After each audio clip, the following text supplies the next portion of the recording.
নমস্কার বন্ধুরা, কেমন আছেন সবাই? আমার চ্যানেলে সবাইকে স্বাগত জানাই। আজকে আম ডাল করে দেখাবো। আম ডাল তো সবাই করে, আমি যেভাবে করি ঠিক সেইভাবেই তোমাদের সাথে শেয়ার করছি। দেখো, প্রথমেই মসুর ডাল নিতে হবে। আম ডালটা না মসুর ডালেই বেশি ভালো হয়। দিয়ে খুব ভালো করে 2-3 বার ধুয়ে নিয়ে এটাকে প্রেসারে দিয়ে দিতে হবে একটু নুন আর হলুদ দিয়ে। কেমন ঝুড়ান্ত গরমে আম ডালটা প্রত্যেকের বাড়িতে বাড়িতে হয়ে থাকে, তাই না?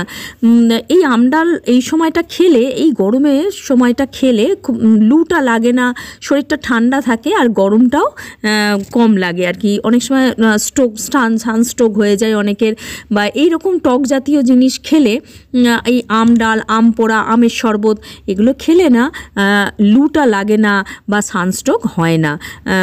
আগেকার মানে দাদু দিদা, মা বলো, ঠাকুমা বলো, এই ধরনের কথাই শুনে আসছি। প্রথমেই দেখো, ডালটা তো প্রেসারে বসিয়ে দিলাম, সেই সময় আমটাকে কেটে নিতে হবে। খোলা ছাড়িয়ে ভালো করে প্রথমে ধুয়ে নিতে হবে। ভালো করে ধুয়ে নেওয়ার পর আমের খোলাটা ভালো করে ছাড়িয়ে নিতে হবে। ছাড়িয়ে নিয়ে তারপরে এটাকে লম্বা লম্বা করে কাটতে হবে। না, তোমরা যেভাবে ইচ্ছা কাটতে পারো, কোনো অসুবিধা নেই। আমি একটু লম্বা লম্বা কেটেছিলাম আর কি। আমটা না জানো তো খুব একটা পরে দেখেছিলাম আমটা খুব একটা টক নয় কিন্তু। হ্যাঁ, অনেক সময় হয় না খুব টকো আম হয়, এটা কিন্তু খুব একটা টক নয়।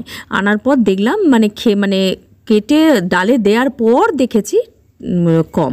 সেই সময় তোমরা চিনিটা একটু কম দেবে আর কি। হ্যাঁ, তো দেখো এইরকম লম্বা লম্বা করে কেটে নিয়েছিলাম। ব্যাস এইটুকুই, খুব সাধারণ আর খুব তাড়াতাড়ি হয়ে যায় এই আম ডাল। আমি আর আম অনেক সময় আমার মানে মাকে দেখতাম ডালের সাথে আম দিয়ে দিত। হ্যাঁ, আমি সেটা করিনি। দেখো ডালটা আমার একদম সিদ্ধ হয়ে গেছে, পারফেক্ট হয়েছে একদম। দেখো এরকম 1.5 কাপ মতন জল দিয়েছিলাম 1 কাপ ডালেতে আর কি।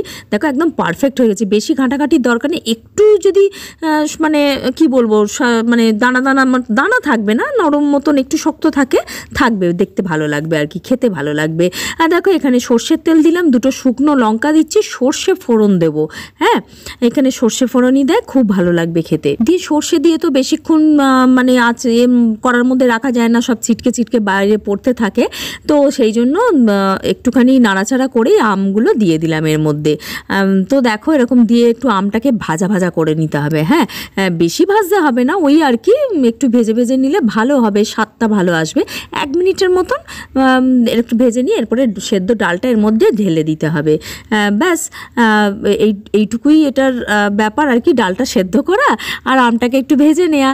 অনেক সময় না আমি দেখেছি মানে মাকে আম আর ডাল একসাথে বসিয়ে দিতে। আচ্ছা, জলটা কিন্তু তোমরা যেরকম খাবে, এই সময়টা নুনটা ডালে দেওয়া হয়েছিল মাথায় রেখে, আবারও একটু হলুদ আর একটু নুন দিয়েছিলাম, আর চিনি দিতে হবে। হ্যাঁ, চিনিটা দেখে বুঝে দিও, যেরকম টক আম হবে সেই মতন চিনিটা দিতে হবে আর কি।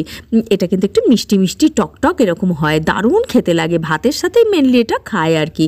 আর জলটা যেটা বলছিলাম, এটা না আন্দাজ মতন দেবে। কেউ একটু ঘন ঘন খায়, কেউ একটু পাতলা পাতলা অথচ ঘনর মধ্যে, ঠিক এইরকমই ভালো লাগে ভাতের সাথে খেতে।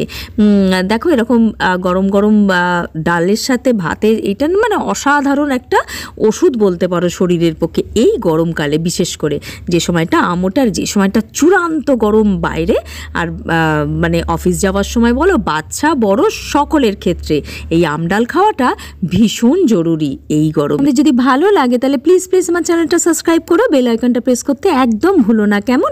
যাতে করে আমার যত নোটিফিকেশন, আমি কিন্তু চাই সবার আগে তোমাদের কাছে পৌঁছে যাক। আজকের মতন এইটুকু থাক, কাল আসছি নতুন কোনো কন্টেন্ট নিয়ে। ভালো থেকো, সুস্থ থেকো। Thank you friends.